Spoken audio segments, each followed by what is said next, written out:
Hello and welcome to this episode of UFO News Update. Today we'll be covering UFO sightings in China, Luna's new task force, and talking about endorsing disclosure. If you enjoy UFO news, updates, case studies, interviews, and more, this is the channel for you, so make sure to subscribe if you haven't already.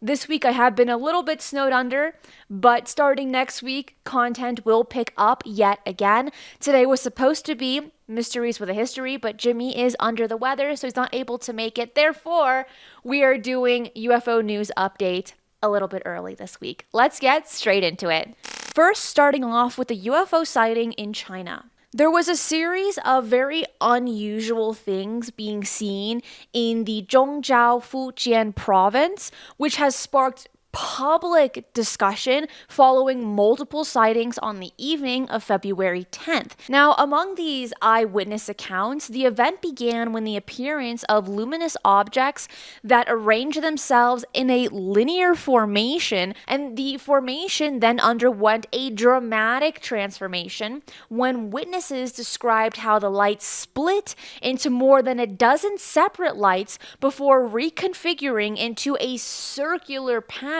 with the entire display lasting only a few seconds before disappearing. Immediately, when I read this case for the first time, I quickly thought of the Aguadilla incident, where this craft, about the size of a truck, splits into two objects. In this case, what the witnesses were seeing were several objects or lights that created a line formation, and then it turned into dozens of objects, as if these objects split.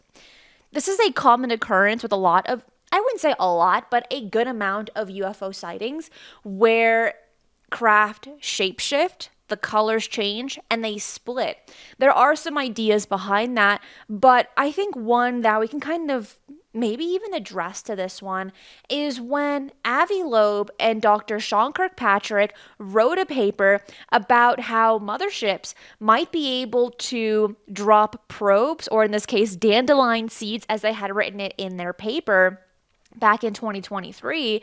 And if we were to see this from the ground, looking up into the sky, maybe it's these objects splitting, or it's a large craft dropping dandelion seeds or probes or their versions of drones. Could that have happened in China on February 10th? China's had a lot of UFO sightings, and if you want to watch the Mysteries of China documenting a bunch of different cases over the centuries, I will place that link in the description box below for you, as I have covered that in detail. What many people really enjoy, myself included, is when there is a reported UFO sighting and then the citizens receive an official response by usually the country's government. How are they going to explain this one away? In this case, the official response really drew a lot of criticism from citizens that were really seeking answers, including one notable comment on social media on Weibo, which is a Chinese app or website that says, whether unidentified flying objects appear in China, authorities either claim ignorance or say an investigation is underway, only for the matter to be quietly dropped. And the sentiment reflects this growing public frustration over the handling of such incidents, because the People's Liberation Army had made a statement that they got no information. Like, they have no idea what's going on, and they didn't really provide an explanation either, which is not surprising, but of course it's a little bit disappointing. You're like, okay, give us an answer, but then it's a double-edged sword here, where you get an answer, but do you believe them? So it's like you want one, but you don't trust their answer. It's like we're juggling here. I don't really know what to say about that. But it is always enjoyable to see how government officials address these UFO sightings. And in this case, they said, they pulled the ignorance card. I don't know what's going on. You tell me. Figure it out on your own, kind of deal. When we bring that same mentality to the United States, people are so frustrated. And that's really across the world. But one person that's really addressing this is Representative Anna Paulina Luna, who is now the new face of her new task force, which is the task force of the Declassification of Federal Secrets, which is already like a really interesting name. Over the week, she had been posting a lot on X stating, you really want to tune in for Tuesday at 3 p.m. EST because I'm going to be dropping some crazy stuff. This is going to be groundbreaking, world-changing, world in the sense of the US, right? And I don't think she was entirely wrong. First of all, just mentioning that she wants to release federal secrets is enough to get anyone interested and excited. But with her new task force, she wants to not just solely rely on witness testimony, but to get concrete evidence of UFOs, of USOs, of the Martin Luther King Jr. assassination and the JFK assassination as well. But here, right now, you and I are focusing on UFOs and USOs because that's what we always talk about here. We have seen a handful now of UFO congressional hearings. She was present at 2 out of 3 of them. One of them was the AOI MSG, and then we had 2023 with David Grush, and then the latest one with Elizondo, Gallaudet, Schellenberger, and Gold, right? She was present out of the 2 latest ones. And in this press conference that she gave, she was like, I don't want more congressional hearings. Yes, they're great. Yes, they're a step forward. But I want the concrete evidence. I want the data. I want the paperwork in my hand. This woman was speaking my language. I'm like, you go. You're in the position of power to request these kinds of things. I have respect. In this case, she also focused on David Grush, who was and is a UFO whistleblower. He came out to News Nation in June of 2023, and then he was a part of the congressional hearing where he sensationalized the word non-human biologics. That was really because of him.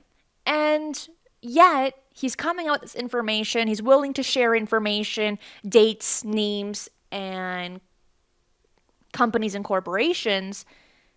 No one allowed him to have a skiff with Tim Burchett, Anna Paulina Luna, and the UAP caucus, and actually just all of Congress. He was unable to be a part in a skiff.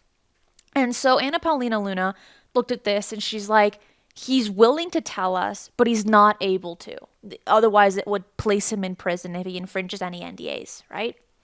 In this case, she says, we need to give him his clearances back. We need to get him into a skiff as soon as possible so that we can get a better understanding of these reverse engineering programs, of these crash retrieval programs, of all of these UFO programs that are being funded by American tax dollars. And that's the stance that Paulina Luna and that Tim Burchett have really stood on since the beginning when showing their interest in UFOs. Tim Burchett had mentioned, it's not about little green men. It's about where is the money going? And yes, money, eye roll, so lame. That's one of the best ways to receive the answers is following that paper trail. If it's for just merely an interest of little green men, as Tim Burchett had mentioned, you're not going to get very far. But if laws begin to become broken or information isn't being categorized, such as like funding, who's involved, and things like this, that's when we're dealing with a different ball game. And that's the stance that Burchett and Luna have been taking for these last several years. It's about the money, which maybe in that stance, that is the only way that we will receive the answers that we're looking for. It's exciting to see that Luna is the head of this new task force. She is very driven. We've seen that time and time again. She's really not in for the BS and the beautiful stories and things like that. She's like, give me the data. Give me the information, not just witness testimony. And it shows all over her face when she gives interviews to the mainstream, when she talks about these kinds of UFO topics. Her eyes get half open. She's like, look, I want the real stuff. I don't want to be reading books or having someone tell me a story. I want the good stuff. And then when she's interested, her eyes open up wide again, and it shows her passion for this topic, which is, I mean, it makes me so happy to see that take place publicly from a congressional standpoint. Something else to mention is that the new task force is possibly alluding to cooperating with other countries on this topic. And here I'm referring to UFOs and USOs, where she had mentioned that there's at least one friendly country that has developed such a framework for disclosure programs, suggesting potential collaborative efforts in the future. And the Secretary of State's support for these initiatives just add another layer of credibility to the task force's mission. When we look at the history of UFOs, look at Project Blue Book. That was one of the first government projects that were doing investigations. Blue Book received a handful of international cases. The CIA has also placed in their archives, and many of these are public, of them collecting UFO sightings in different countries. France, Spain, just to name very few. And if we look at Project Blue Book, one of the countries that they collected their international reports from was from the Netherlands. If we look at the Aero Office in their report of their Volume 1, where they're talking about all these different UFO projects, offices, and teams and paperwork, in one of the first pages, and I mentioned this so much, but if you're new to this channel, this might be new information to you. In one of the first few pages of that report, they said, we have spoken to other foreign UFO offices, and they agree with Aero that there's nothing to see here. So it's public knowledge that the United States is looking at other countries, interacting with them, getting UFO information from them, and placing it in their archives. There have been a lot of reports over the decades of when a UFO sighting takes place in a different country. The US is very quick to get themselves there and to start doing their own investigations. So is it a positive thing? Is it a negative thing? In this case, the more data you have, that's great. But it would be nice for it to be public, and even the collaboration between countries also public. That would be nice. Maybe Anna Paulina Luna might be able to deliver that. With any creation, with any task force, there are going to be challenges. And one of them lies in the pending examination of whistleblower Jake Barber's claims, which Luna acknowledges that they have not been investigated yet. Barber originally speaks to News Nation. He says, yes, there are crash retrieval programs. Yes, I have seen an egg-shaped craft being retrieved. I was a part of that team.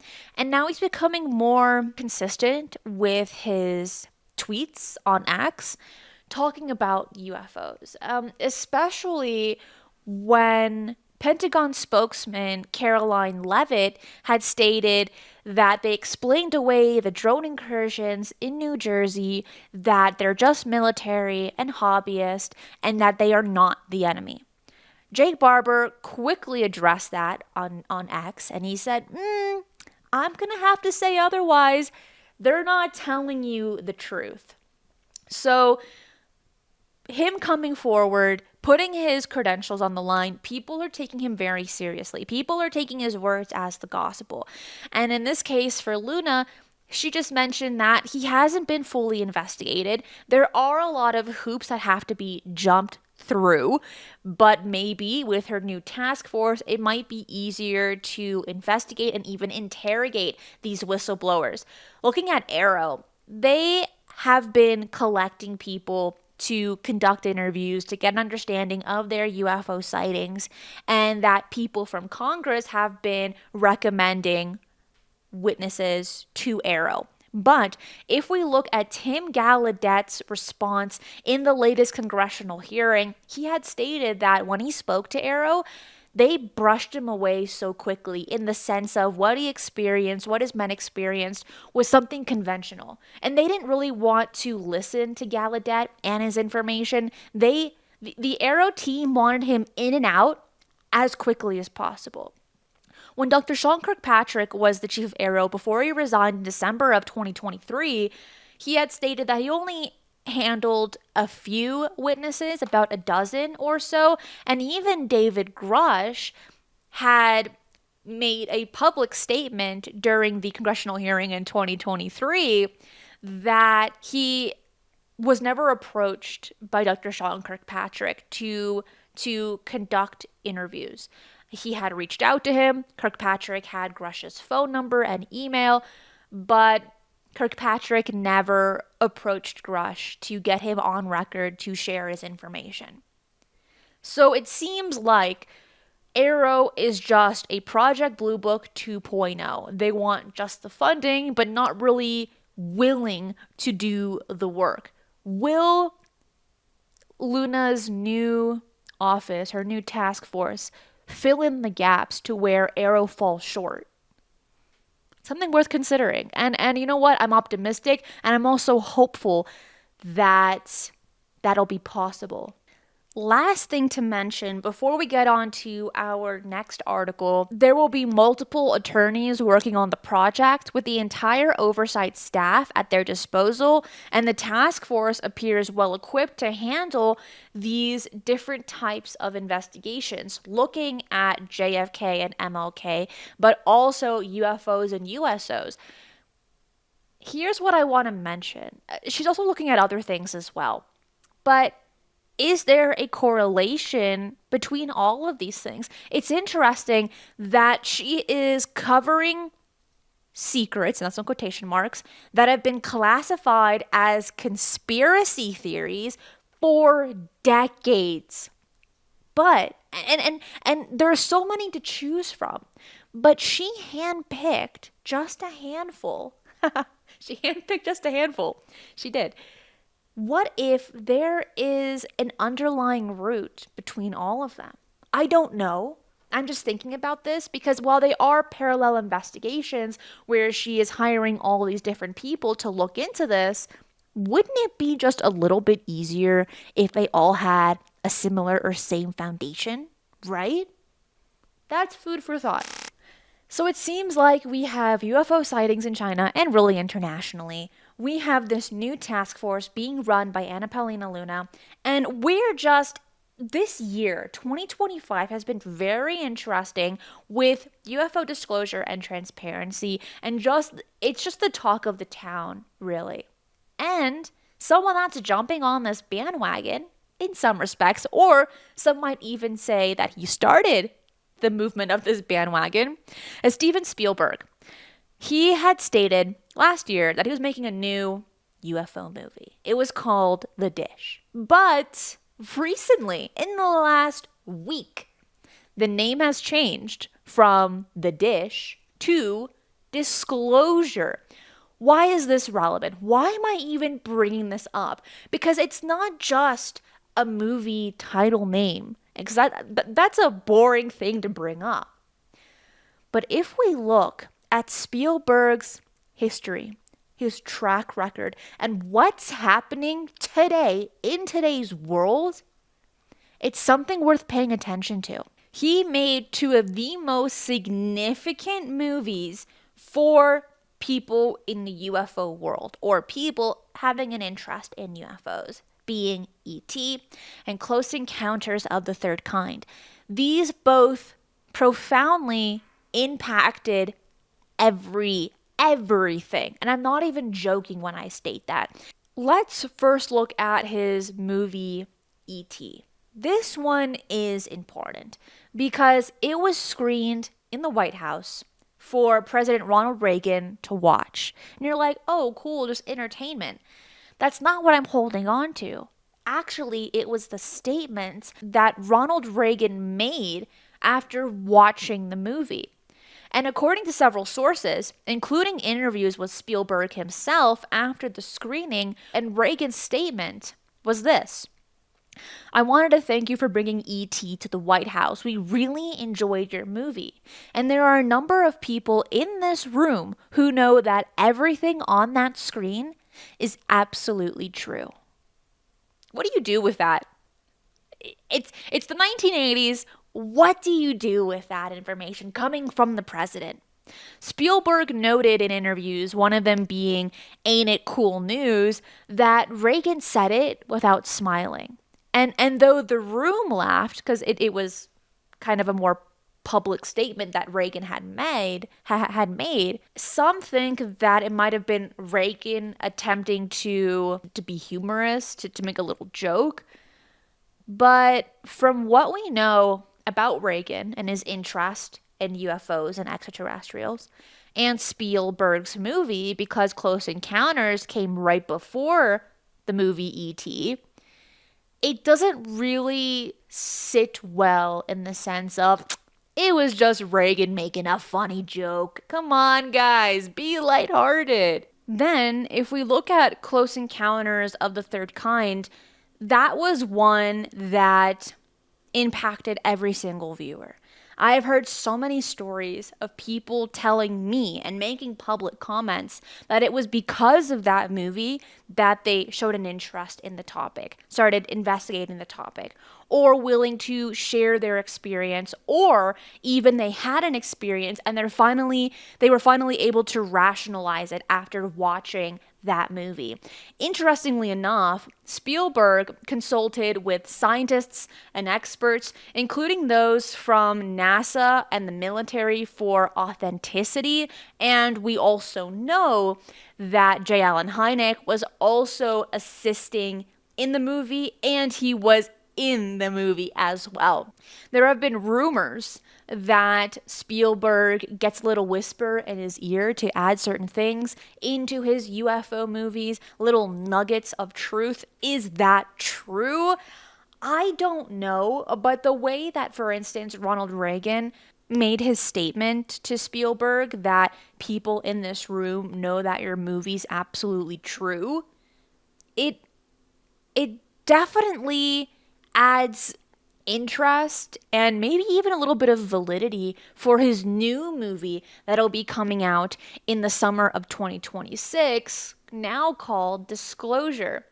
When I was sitting on that title, I thought, what if, I don't know, I could be wrong, but what if Dish was just an abbreviated word for disclosure, but no one got it? So he's like, you know what, actually, Disclosure would be a better title. People would get it. It's definitely more of a stigmatized word than the dish. Because when I first thought of Dish, I thought of a giant satellite, kind of like in the movie Contact, where Jodie Foster, right, has this ginormous, it's like a satellite dish, right? That's what I thought of originally, and I'm like, oh, it's gonna be about satellites. You know, it's kind of boring. But if Dish was just the abbreviation of disclosure, I'm like, oh no, that actually makes a little bit of sense. Maybe Spielberg will address that in the years to come, but that's just something that I thought of when I was kind of looking at it into more detail. I thought, could it? I don't know. But 2025, out of all the years so far, seems like it might be the year for disclosure. And we say that every single year. I know. But the way that Anna Paulina Luna is addressing this with her task force, looking at UFOs and USOs, movies created by Spielberg, more reported international UFO sightings. Could this be the year? Could this be the year of UFO disclosure? With the way everything is panning out so far, and we're so early in 2025, it seems promising. As the years progress, we are getting more names, we are getting more faces, people involved on the outside and on the inside. I'd like to see who's going to be on Anna Paulina Luna's team for the task force. Will Lou Elizondo be involved? Will Christopher Mellon be involved? Will there be other names and faces that we know of that might be incorporated into this task force? I'm optimistic. I really would like to see how this is all going to unfold, and I really hope that Luna will make her information, all of it, public. If you enjoyed this show, hit that like button right down below and subscribe if you haven't already. I want to say thank you to everyone watching this, all of my YouTube members, Patreon members, and of course, all of my amazing moderators. Before you head out, if you want to stay up to date on international UFO news, take a look at my website at ufonews.co. That link is in the description box below. And if you like content like this and you want to support this channel, you can do so on Patreon, where you get access to behind the scenes, pictures, videos, updates, merch, and more. That link will also be in the description box below. That is it for today. I will see you next time. Be safe, and remember, keep your eyes on the skies.